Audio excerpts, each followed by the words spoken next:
task to describe an object. And we chose a kitchen.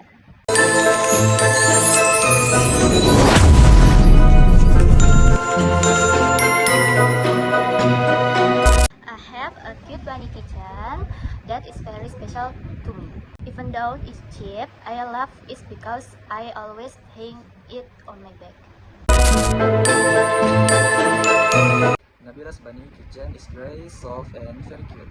It has long ears and gray ribbons on both ears, making it even cuter.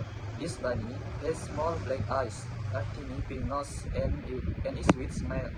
Nabila usually hangs it on her bag to decorate it. For me, this bunny kitchen is more than just an accessory, it's something that brings joy to Nabila's day. It makes her bag more attractive. It's too big for a typical kitchen. Thank you for watching and see you.